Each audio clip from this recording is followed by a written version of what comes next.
Saya berikan kesempatan dulu untuk yang sudah hadir di forum Zoom ini. Ada relawan Anies Sahalang, Bang Nur Iswan. Assalamualaikum, Bang Iswan.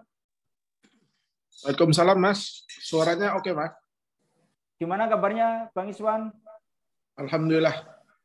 Sehat. Tadi nama Anies Rashid Baswedan menjadi salah satu figur yang potensial diminati oleh publik di 2024 nanti. Nah, ini berarti bagi relawan menjadi angin segar karena memang potensial untuk Anies naik di Capres 2024 terbuka, meskipun ada catatan penting. Nahkoda sudah ada atau istilahnya sebagai figur capres, tetapi bendera parpolnya masih belum clear, meskipun Nasdem tadi masih ada beberapa figur yang lain yang akan diusung. Silakan Bang Iswan memberikan respon terkait hasil survei Indopol, termasuk kepuasan terhadap pemerintah. Tadi mungkin ada yang bisa direspon, juga akan menarik apa yang akan dilakukan oleh relawan Anies menuju 2024 mendatang. Silakan, Bang Iswan. Terima kasih. Salam kenal buat semua. Bismillahirrahmanirrahim. Assalamualaikum warahmatullahi wabarakatuh.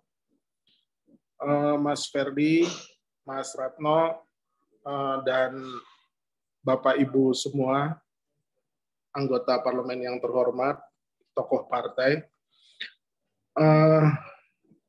Relawan Sahalang itu artinya satu hati melangkah untuk Anies Baswedan. Kira-kira gitu. Judul relawannya yang sudah pasti, karena relawan itu kan tidak punya kursi di DPR dan tidak punya suara di pemilu sebelumnya. Jadi tiket itu seperti kita pahami dimiliki oleh partai politik.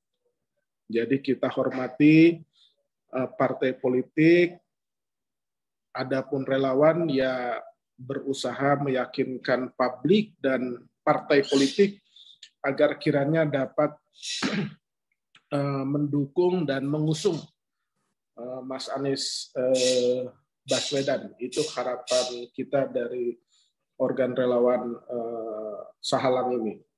Nah, ada beberapa hal menarik dari paparannya Mas Ratno atas evaluasi kinerja pemerintahan Pak Jokowi.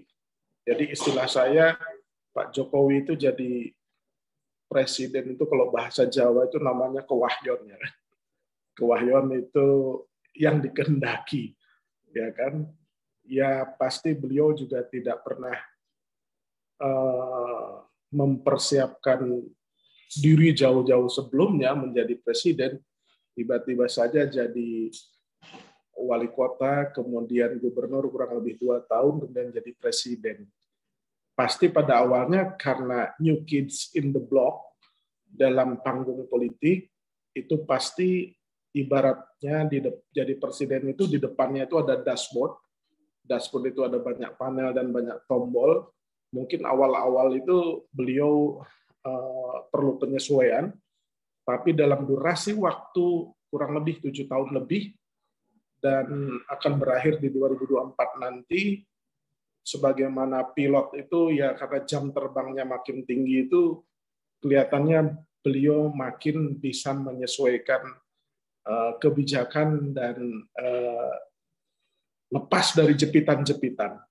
Maksud saya begini, kalau kita melihat kinerja dan kepuasan yang masih di atas 60%, walaupun turun agak signifikan menjadi 61 atau 60-an% itu dari sebelumnya 70, ya kan? Itu sebenarnya tanda bahwa pemerintahan Jokowi itu masih on the right track, ya. Di mata, ya kan, di mata pemerintahannya dan para pendukung dari partai-partai politiknya. Jadi tidak ada kekhawatiran di tengah perjalanan itu misalkan dimakzulkan, rasanya jauh, dan memang akan jauh lebih baik itu pemakzulannya itu biar alamiah aja di 2024. Dalam bahasa saya, 2024 adalah referendum kepemimpinan nasional. Gitu kan.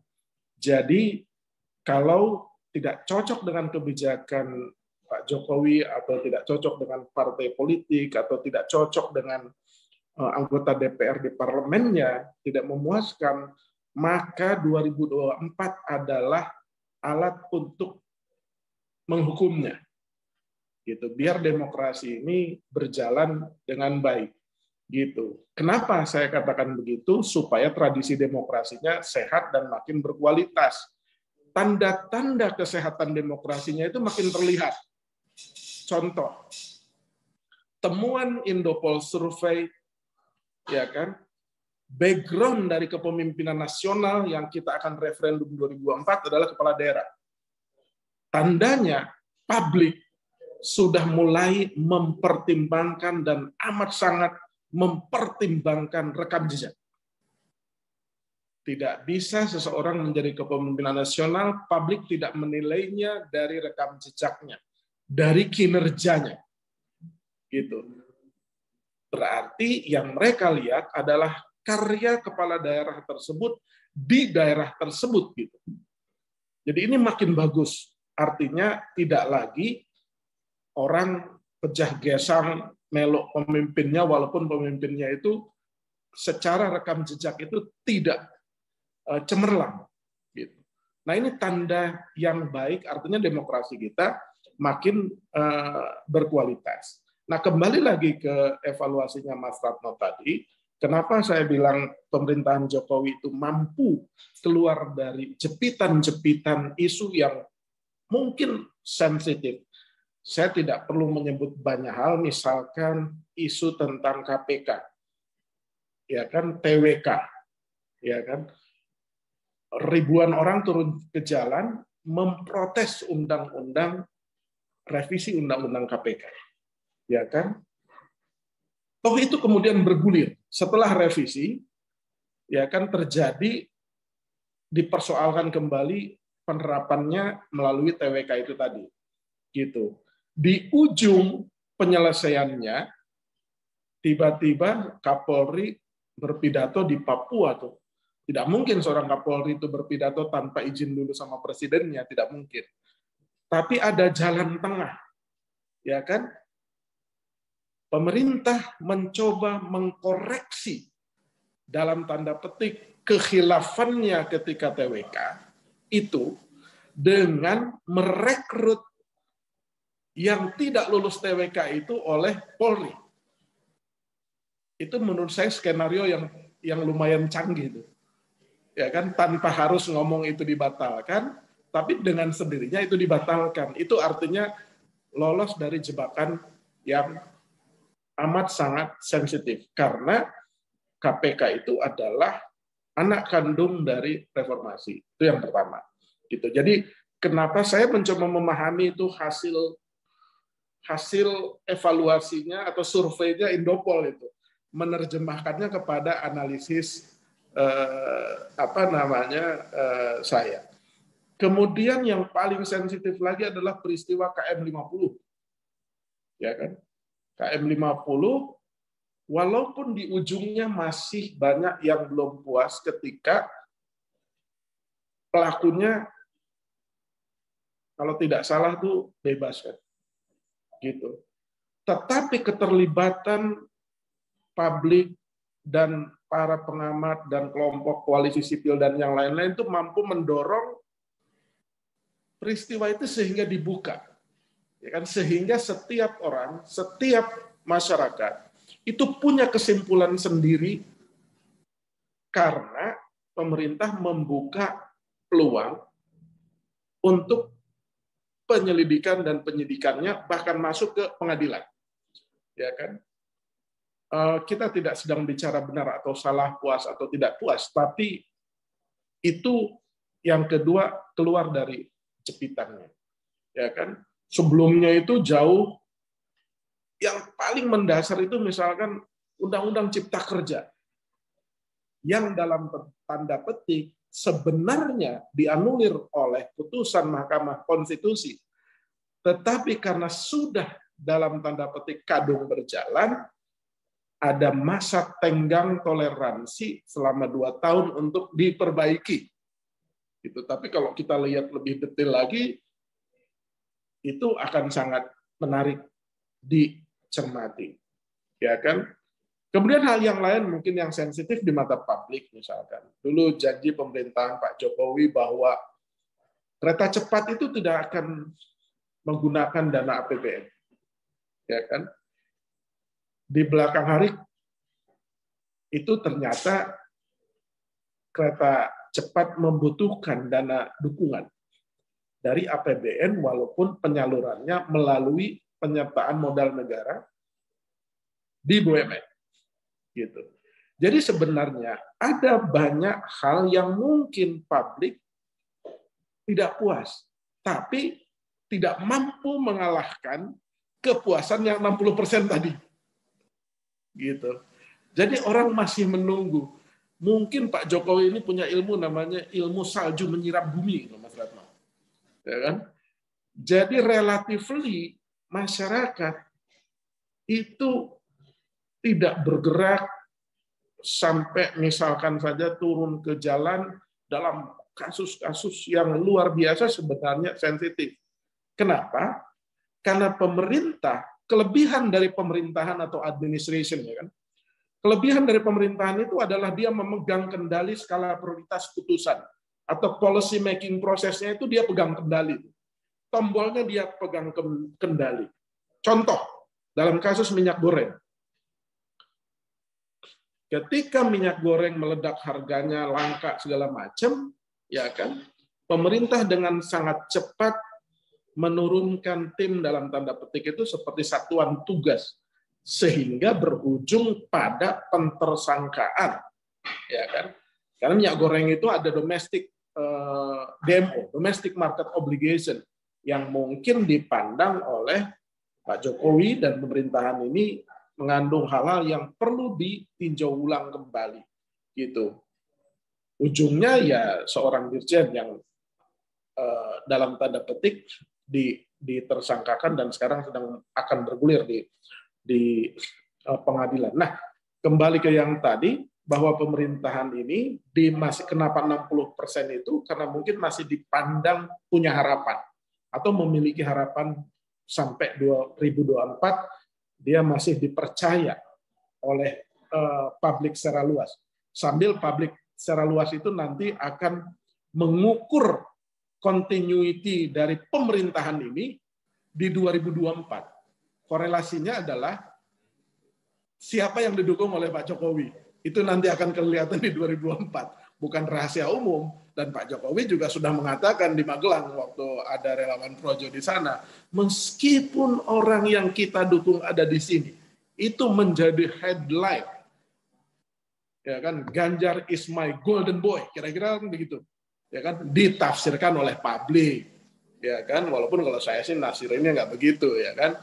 Tapi kan dia sedang melakukan pentasbihan bahwa kira-kira badan ke sebelah sana agak condong, walaupun sekarang mungkin udah agak ke tengah lagi, ya kan, karena mendapat reaksi yang tidak terduga gitu loh.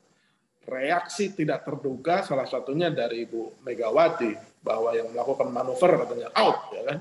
Nah itu ya itulah politik, jadi kanan kiri ke tengah lagi, dites lagi gitu kan. Nah ini akan seperti lari maraton sampai sana. Jadi kembali ke soal tadi bahwa pemerintahan kelebihannya termasuk partai pendukung pemerintah, itu punya kelebihan dalam menentukan skala prioritas.